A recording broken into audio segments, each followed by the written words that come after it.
Hello everyone.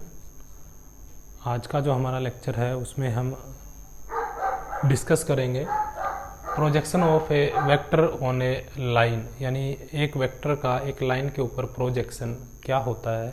तो student, यहाँ जो हम लाइन की बात कर रहे हैं वो लाइन है यहाँ पर एक्चुअल में ये डायरेक्टेड लाइन है।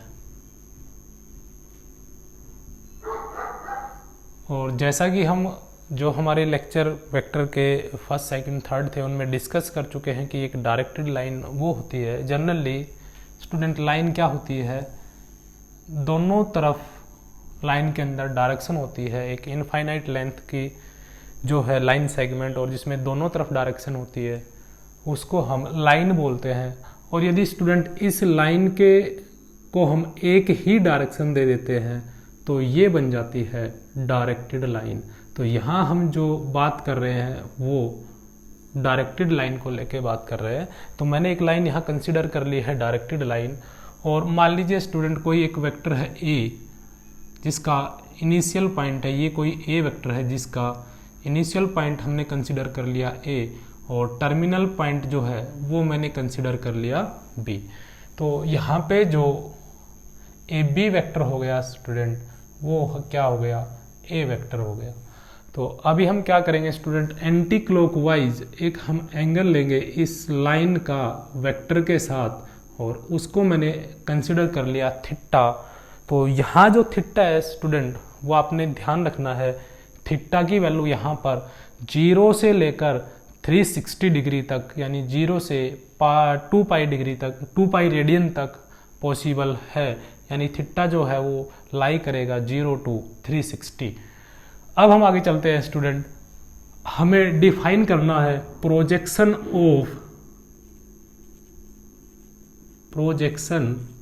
Of vector A on the line L. इस लाइन को स्टूडेंट मैं एल से रिप्रेजेंट कर देता हूं। तो हमें इस वेक्टर का इस लाइन के ऊपर प्रोजेक्शन फाइंड आउट करना है। तो देखिए स्टूडेंट, ये जो आपको यहाँ पर टर्मिनल पॉइंट दिखाई दे रहा है बी, यहाँ से आप क्या करें, एक परपेंडिकुलर ड्रा कर दे। तो इस तरीके से स्टूडेंट आपके सामने एक राइट एंगल ट्रायंगल बन जाएगी और इसके अंदर इस पॉइंट को मैं सी नाम दे रहा हूँ।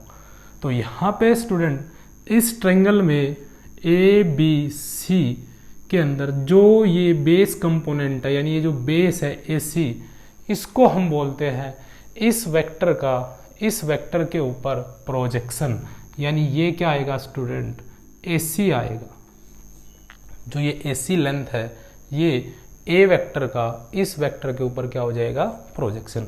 अब इसको हम फाइंड आउट कैसे करेंगे, तो देखिए स्टूडेंट, AC बाई में अगर मैं AB कर देता हूँ, यहाँ मैं मैग्नीट्यूड की टर्म में ले रहा हूँ, तो ये किसके इक्वल आएगा, ये आएगा कोस थीटा, क्योंकि कोस होता है स्टूडेंट बेस अपॉन में हाइपोटेन्यूज, यानी बेस बाई हाइपोटेन्यूज।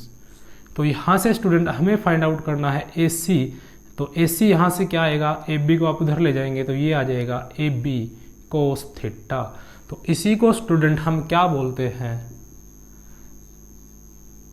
प्रोजेक्शन बोलते हैं। और इसको हम क्या लिख सकते हैं, AB is here magnitude of vector AB।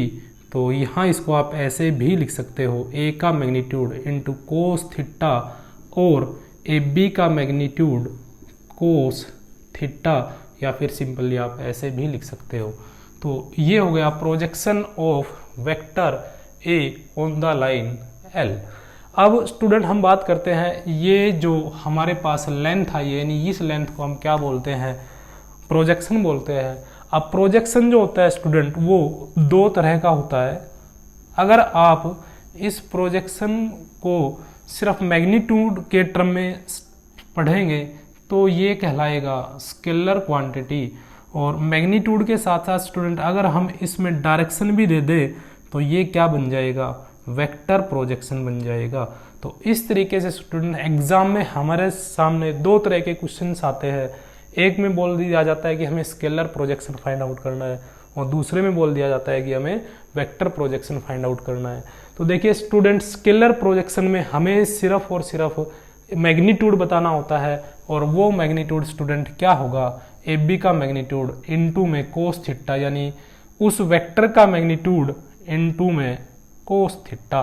Theta ध्यान रखना, दोनों वेक्टर यानी लाइन और उस वेक्टर के बीच में एंटी क्लॉकवाइज एंगल होना चाहिए।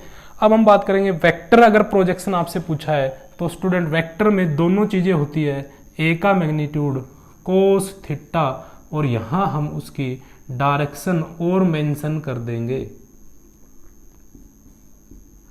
यानी कुछ ऐसा डाल देंगे जो हमें इस स्केलर वेक्टर प्रोजेक्शन की क्या बता देगा, डायरेक्शन बता देगा। अब हम बात करें स्टूडेंट, ये जो आपको स्केलर प्रोजेक्शन दिखाई दे रहा है, इसकी डायरेक्शन जो है वो स्टूडेंट दो तरीके से फाइंड आउट हो सकती है, यानी दो तरह से हो सकती है। या तो ये जो प्रोजेक्शन है इस लाइन की डायरेक्शन में ही रहेगा, या हो सकता है इस लाइन की अपोजिट डायरेक्शन में हो जाए। जैसा कि इस केस में स्टूडेंट हम बात कर रहे हैं, जो एसी जो प्रोजेक्शन आया है वो हमारा लाइन की डायरेक्शन में है, इस लाइन की डायरेक्शन में है, तो हमारी जो डायरेक्शन है अलोंग एल हो गई, यानी जिस डायरेक्शन में, या आप कह सकते हो direction in the direction of line, या अलोंग द लाइन एल, तो एल के अलोंग जो है इसमें डायरेक्शन हो गई। कई बार स्टूडेंट ऐसा भी हो सकता है, मान लीजिए ये हमने डायरेक्टेड लाइन ले ली और वेक्टर आपने इस तरीके से ले लिया, इसको आपने ए पॉइंट कंसिडर किया, इसको बी, तो जब आप स्टूडेंट यहाँ से परपेंडिकुलर ड्रा करेंगे तो एल जो है यानी डायरेक्शन जो है लाइन की वो इस तरफ है, जबकि हमारा जो प्रोजेक्शन आया, वेक्टर प्रोजेक्शन की बात करें तो अपोजिट डायरेक्शन में आ गया। तो इस तरीके से स्टूडेंट हमारा जो प्रोजेक्शन आएगा, यानी लाइन वेक्टर का जो लाइन के ऊपर प्रोजेक्शन आएगा उसके अंदर दो डायरेक्शन होंगी, या तो उसकी जो डायरेक्शन है वो वही डायरेक्शन होगी जो डायरेक्टेड लाइन की डायरेक्शन है, या फिर इस डायरेक्टेड लाइन की डायरेक्शन के अपोजिट हमें डायरेक्शन मिलेगी। तो वो किस पे डिपेंड करेगा स्टूडेंट, एंगल पे डिपेंड करेगा, यानी एंगल हमारा यहाँ पे एक्यूट है और यहाँ पर कैसा हो गया, ऑब्ट्यूज। इस तरीके से स्टूडेंट दो केस और हो सकते हैं, जैसा कि हम शुरुआत में बता चुके हैं आपको, एंगल जो है वो 360 डिग्री तक हो सकता है।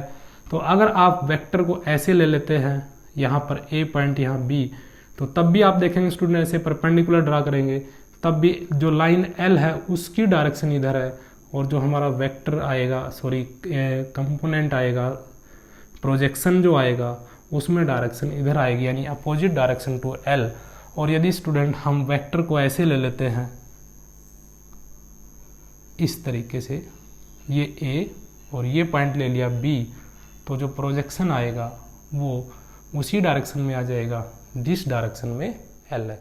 तो इस तरीके से स्टूडेंट हमें क्या पूछे जाएंगे, हमसे पूछा जाएगा वेक्टर प्रोजेक्शन या स्केलर प्रोजेक्शन। तो इसमें आप स्टूडेंट डायरेक्शन देना चाहें तो ऐसे भी दे सकते हैं, ए का मैग्नीट्यूड कोस थीटा, और आप यूनिट वेक्टर ए सी भी लगा सकते हैं, यानी अलोंग द ए सी भी कह सकते हो, या ये इसका मैग्नीट्यूड हो गया, ये यूनिट वेक्टर ए सी हो गया, यानी ये इसकी डायरेक्शन को मेंशन कर रहा है, और ये मैग्नीट्यूड हो गया। तो इसमें दोनों चीज़ें आ गई। और यदि मान लीजिए स्टूडेंट अपोजिट डायरेक्शन में आ रहा है तो आप माइनस लगा सकते हो, एल की डायरेक्शन में अपोजिट आ रहा है तो इस तरीके से, यानी हमें क्या करना है, डायरेक्शन मेंशन करनी है। उसके बाद आते हैं स्टूडेंट हम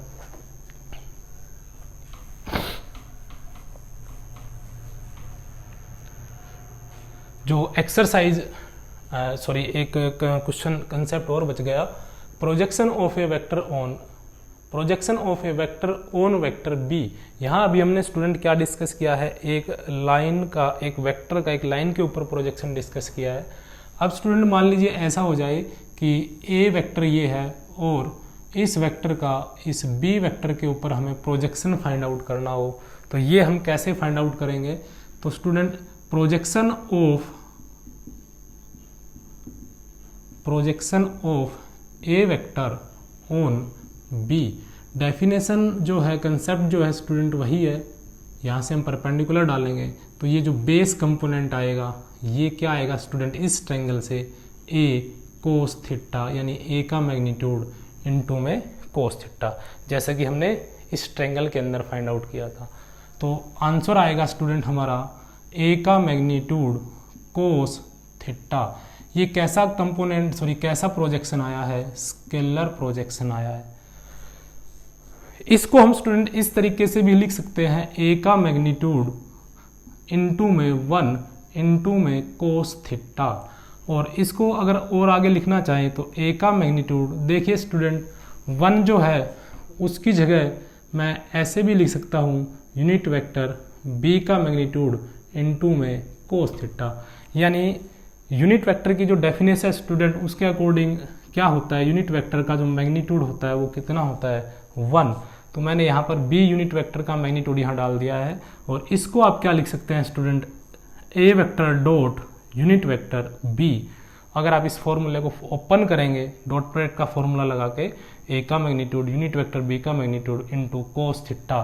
बी क्या है यहाँ पर, बी जो हमने यूनिट वेक्टर लिखा है वो बी की डायरेक्शन में ही एक ऐसा वेक्टर है जिसका मैग्नीट्यूड 1 है। तो इस तरीके से projection of A on B हम इस तरीके से लिख सकते हैं।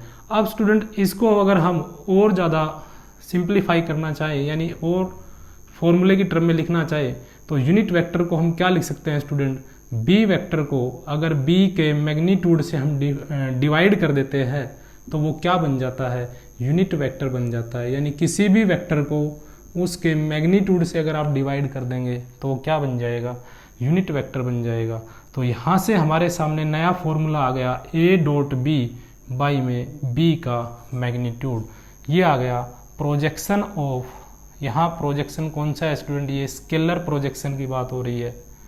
Scalar projection of A on vector B is A dot B by B का मैग्नीट्यूड। अब आपने इसको याद कैसे रखना है, देखिए स्टूडेंट, जिस भी वेक्टर का प्रोजेक्शन आपने जिस वेक्टर के ऊपर निकालना है उस वेक्टर का मैग्नीट्यूड आएगा नीचे, ऊपर आएगी डॉट प्रोडक्ट। अब डॉट प्रोडक्ट जैसा कि हम जानते हैं कॉम्यूटेटिव होती है। तो आप ये फाइंड आउट कर रहे हैं, मान लीजिए प्रोजेक्शन ऑफ बी ऑन ए हमें फाइंड आउट करना है, यानी मैंने उल्टा कर दिया, मैंने पहले बी वेक्टर का लिख दिया फिर ए वेक्टर, यानी बी का ए के ऊपर प्रोजेक्शन फाइंड आउट करना है। तो आप इसको ये लिख सकते हैं, ए बी डॉट ए, जिसके ऊपर प्रोजेक्शन फाइंड आउट करना है उसका मैग्नीट्यूड आपने बाई में डालना है। और इसको आप ऐसे भी लिख सकते हैं, ए डॉट बी बाई में ए का मैग्नीट्यूड, यानी बी डॉट ए कर दीजिए चाहिए, ए डॉट बी बात एक ही है, लेकिन मैग्नीट्यूड उसी का बाई में आएगा जिसके ऊपर प्रोजेक्शन फाइंड आउट करना है। तो ये हो गया स्टूडेंट स्केलर प्रोजेक्शन। और इसी तरीके से स्टूडेंट मान लीजिए मेरे को वेक्टर प्रोजेक्शन फाइंड आउट करना है, तो वेक्टर अगर प्रोजेक्शन आपको फाइंड आउट करना हो तो आपको क्या करना है, मैग्नीट्यूड आपको मिल गया है, आपको सिर्फ डायरेक्शन देनी है। तो ये क्या है, स्केलर प्रोजेक्शन है, ए डॉट बी बाई ए का मैग्नीट्यूड। अब ये किस वेक्टर की डायरेक्शन में, देखिए बी वेक्टर की डायरेक्शन में है, तो मैं इसको डायरेक्शन और दे देता हूँ, बी वेक्टर और बाई में कर दिया मैंने बी का मैग्नीट्यूड, यानी ये हो गया स्टूडेंट यूनिट वेक्टर। इसको आप ऐसे भी लिख सकते हैं, ए डॉट बी बाई में ए का magnitude into unit vector B. अब यूनिट वेक्टर ही क्यों डाला, देखिए स्टूडेंट फर्स्ट जो एक्सरसाइज है, सॉरी सेकंड एक्सरसाइज में हमने डिस्कस किया था कि मान लीजिए बी की डायरेक्शन में हमें 8 मैग्नीट्यूड का एक वेक्टर फाइंड आउट करना है, बी की डायरेक्शन में 8 मैग्नीट्यूड का वेक्टर फाइंड आउट करना है। तो हम कैसे फाइंड आउट करते थे, पहले हम ऐसा वेक्टर बताते थे जो बी की डायरेक्शन में यूनिट वेक्टर हो। तो हम क्या करते थे, बी वेक्टर को बी के मैग्नीट्यूड से डिवाइड कर देते थे। अब मैग्नीट्यूड कितना बनाना है, 8, तो 8 से क्या करते थे, मल्टीप्लाई। तो अब हमें क्या करना है, बी की डायरेक्शन में एक ऐसा वेक्टर बताना है जिसका मैग्नीट्यूड ये हो। तो हम क्या करेंगे, पहले हम बी का यूनिट वेक्टर लेंगे और फिर जो हमें मैग्नीट्यूड लेना है, मैग्नीट्यूड हमें क्या लेना है, ए का मैग्नीट्यूड कोस थीटा, और एक्चुअल में ये ए डॉट बी बाई ए का मैग्नीट्यूड ये यही है, इसी को ही हमने सिंप्लीफाई किया, इसी वैल्यू को हमने सिंप्लीफाई किया आगे। तो ये मैग्नीट्यूड हो गया और ये इसकी क्या हो गई, डायरेक्शन हो गई। अब हम बात करते हैं स्टूडेंट क्वेश्चन नंबर 3 की, find the projection of the vector i minus J on the vector i plus J. यहाँ जब भी बात होती है प्रोजेक्शन की तो स्केलर प्रोजेक्शन की बात होती है। अगर वेक्टर प्रोजेक्शन पूछा जाएगा स्टूडेंट तो आपको कहेगा कि फाइंड द वेक्टर प्रोजेक्शन, जब तक नहीं कहता है तब तक हमें स्केलर प्रोजेक्शन ही फाइंड आउट करना है। तो इस वेक्टर के ऊपर हमें प्रोजेक्शन फाइंड आउट करना है। तो हमने ए वेक्टर लेट कर लिया i minus J and B vector is i plus j। तो हमें प्रोजेक्शन फाइंड आउट करना है, projection of a vector on vector b। तो जैसा कि स्टूडेंट हमने डिस्कस किया है, ऊपर तो आएगी डॉट प्रोडक्ट और बाई में जिस वेक्टर के ऊपर प्रोजेक्शन फाइंड आउट करना है उसका मैग्नीट्यूड, स्केलर प्रोजेक्शन। तो दोनों की जो डॉट प्रोडक्ट है वो हम कर देते हैं। डॉट प्रोडक्ट जब वैल्यू दे रखी है तो कैसे करते हैं, आई कंपोनेंट की आई के साथ 1, इसके साथ 1 है, यहाँ भी 1 है, प्लस जे कंपोनेंट की जे के साथ, इसके साथ यहाँ कितना कंसिडर होगा -1, इनटू इसके साथ +1, और बाई में आ जाएगा बी का मैग्नीट्यूड, यानी मैग्नीट्यूड ऑफ बी 1 का स्केयर प्लस 1 का स्केयर। तो ये हो गया 1 - 1 by √2 and this comes out 0 by √2 और ये आ जाएगा 0। तो इस तरीके से स्टूडेंट जो क्वेश्चन नंबर 3 है एक्सरसाइज 10.3 का, projection of A on vector B, इसी से अगला जो क्वेश्चन है क्वेश्चन नंबर 4, इसमें भी हमने प्रोजेक्शन फाइंड आउट करना है। तो फर्स्ट वेक्टर है, इसमें लेट कर लेते हैं उसको vector A is equal to I plus 3j plus 7k, और बी वेक्टर है हमारे पास 7i minus j plus 8k। ये फोर्थ क्वेश्चन हम कर रहे हैं। इस वेक्टर के ऊपर हमें क्या फाइंड आउट करना है, प्रोजेक्शन। तो हम लिखेंगे यहाँ पर projection of A on vector B is equal to, ऊपर आ जाएगी डॉट प्रोडक्ट और बाई में आ जाएगा बी का मैग्नीट्यूड। तो डॉट प्रोडक्ट क्या आएगी स्टूडेंट, आई कंपोनेंट की आई के साथ 1 × 7, जे कंपोनेंट की जे के साथ यहाँ -1 है, -1 × 3 -3, -1 × +3 × -3, 8 × 7 56, और बाई में आ जाएगा मैग्नीट्यूड। मैग्नीट्यूड कैसे फाइंड आउट करते हैं, 1 का स्केयर, जे कंपोनेंट का स्केयर 9 प्लस के कंपोनेंट का square 49 into square root of I component का स्केयर 49 और -1 का स्केयर +1 और 8 का स्केयर 64। इस तरीके से स्टूडेंट इसको हम फाइंड आउट कर लेंगे। वो जो वैल्यू आएगी हमारी वो projection of A on vector B आ जाएगा।